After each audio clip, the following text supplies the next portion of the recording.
कृष्ण और सुदामा की दोस्ती से तो सब वाकिफ ही होंगे। अगर किसी को कभी दोस्ती की मिसाल देनी हो तो सबसे पहला नाम कृष्ण सुदामा का ही आता है। कृष्ण का जन्म एक संपन्न परिवार में हुआ था और वही सुदाम एक गरीब ब्राह्मण थे। दोनों में जमीन आसमान का फर्क हुआ करता था, लेकिन फिर भी दोनों की दोस्ती की मिसालें आज भी दी जाती हैं। शास्त्रों में कहा गया है कि सुदामा भी एक समय में बहुत अमीर हुआ करते थे। लेकिन क्या किसी को पता है कि सुदामा गरीब कैसे हुए? क्या थी इसकी पीछे की वजह? तो चलिए आज जानते इसके पीछे की एक पौराणिक कथा के बारे में। पौराणिक कथा के अनुसार एक ब्राह्मणी थी जो बहुत गरीब निर्धन थी। भिक्षा मांगकर जीवन व्यतीत करती थी। एक समय ऐसा आया कि 5 दिन तक उसे भिक्षा नहीं मिली। वह प्रतिदिन पानी पीकर भगवान का नाम लेकर सो जाती थी। 6वें दिन उसे भिक्षा में 2 मुट्ठी चना मिले। कुटिया पे पहुंचते पहुंचते रात हो गई। ब्राह्मणी ने सोचा अब ये चने रात में नहीं खाऊंगी, सुबह भगवान को भोग लगाकर फिर खाऊंगी। यह सोचकर ब्राह्मणी चनों को कपड़े में बांधकर रख दिया और वासुदेव का नाम जपते जपते सो गई। लेकिन कुछ समय बाद कुछ चोर चोरी करने के लिए उसकी कुटिया में आ गए।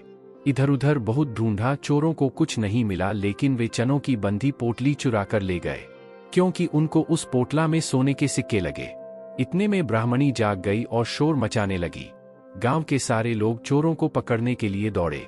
चोर वे पोटली लेकर भागे। पकड़े जाने के डर से सारे चोर संदीपन मुनि के आश्रम में छिप गए, जहां भगवान श्री कृष्ण और सुदामा शिक्षा ग्रहण कर रहे थे। कुछ समय बाद चोर उस आश्रम से भई भाग गए, लेकिन वे चनों की पाटली वहीं पर भूल गए। इधर भूख से व्याकुल ब्राह्मणी ने श्राप दे दिया कि मुझ दीनहीन असहारा के जो भी चने खाएगा वह दरिद्र हो जाएगा। प्रातःकाल गुरु माता आश्रम में झाड़ू लगाने लगी और उसे वही चने की पोटली मिली। गुरु माता ने पोटली खोल के देखी तो उसमें चने थे। सुदामा और कृष्ण भगवान जंगल से लकड़ी लाने जा रहे थे, तो गुरु माता ने वह चने की पोटली सुदामा को दी और कहा, बेटा की भूख लगे तो खा लेना। सुदामा तो जन्मजात से ही ब्रह्मज्ञानी थे। ज्यों ही चने की पोटली सुदामा ने अपने हाथ में ली, त्यों ही उन्हें सारा रहस्य मालूम हो गया। सुदामा जी ने सोचा, गुरु माता ने कहा है यह चने दोनों लोग बराबर बांट के खाना, लेकिन ये चने अगर मैंने श्री कृष्ण को खिला दिए तो सारी सृष्टि दरिद्र हो जाएगी। मैं ऐसा नहीं करूंगा। मेरे जीवित रहते मेरे प्रभु दरिद्र हो जाएं, ऐसा कदापि नहीं होगा। तो इसी बात के डर से सुदामा ने सारे चने खुद खा लिए। दरिद्रता का श्राप सुदामा जी ने स्वयं ले लिया, लेकिन अपने मित्र श्री कृष्ण को एक भी दाना चने का नहीं दिया। ऐसे निभाई सुदामा ने अपनी दोस्ती और खुद बन गए गरीब। मतलब ये कि कोई इंसान अमीर रहता है और क्यों कोई गरीब ही रह जाता है। लक्ष्मी माता ने इंद्रदेव को बताया था इस बात का असली रहस्य। वैभव की देवी माता लक्ष्मी भगवान विष्णु की पत्नी है। लक्ष्मी की पूजा आराधना हर मनुष्य करता है जिसे धन वैभव की चाह होती है, लेकिन जरूरी नहीं है कि हर इंसान को धन मिले। एक बार खुद इंद्रदेव ने माता लक्ष्मी से पूछा, माता आपकी पूजा अर्चना तो हर व्यक्ति करता है, फिर ऐसा क्यों है कि कोई मनुष्य अमीर है और कोई गरीब?